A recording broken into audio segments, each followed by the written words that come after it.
শয়তানকে আল্লাহ যেদিন বিতাড়িত করে দিছে ইবলিসকে সেজদা না দেওয়ার কারণে, সে বলছিল আল্লাহ লা ইন আখারতানি ইলা ইয়াউমিল কিয়ামা, আপনার কসম আপনি যদি আমারে কিয়ামত পর্যন্ত হায়াত দেন, লা আহতানিকান্না যুররিয়াতাহু ইল্লা কালিলা, অল্প কিছু লোক বাদে আমি আদমের অধিকাংশ সন্তানকেই জাহান্নামী বানায় দেব,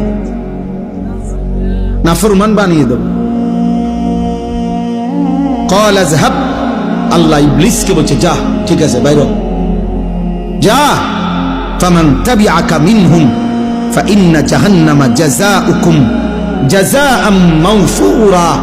তো শুনে নিস, কিয়ামত পর্যন্ত যত লোক তুই ইবলিসের অনুসারী হবে, আমি আল্লাহ ঘোষণা দিলাম শতভাগ পরিপূর্ণ জাহান্নাম তোদের সকলকে দিয়ে পূর্ণ করে দেব।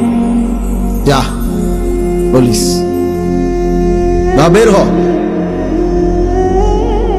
এরপরে আল্লাহ বললেন ওয়াস্তাফজিজ মান ইসতাতা'তা মিনহুম বিসাউতিক, তুই তোর গলা দিয়া, কণ্ঠ দিয়া, তোর গানের সুর দিয়ে, বাদ্যের আওয়াজ দিয়ে তুই পারলে আমার বান্দাদেরকে আমার পথ থেকে বিচ্যুত করে দিস।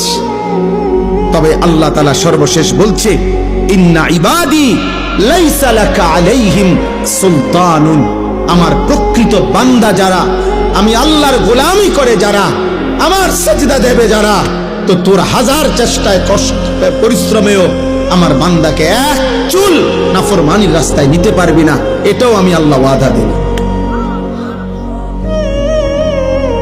আমি এটাও ওয়াদা।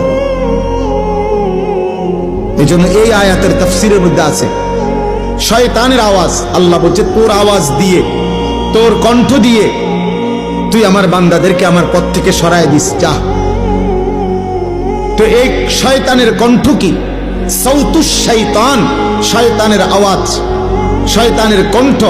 সমস্ত তাফসীরে লিখছে যত গান এবং বাদ্য, যত নৃত্য বাদ্যযন্ত্রের যত গান, সবগুলো শয়তানের আওয়াজ। এজন্য বাদ্যযন্ত্র যারা শুনে, গান যারা শুনে, তারা শয়তানের অনুসারী এবং শয়তানের সাথী। নাউজুবিল্লাহ।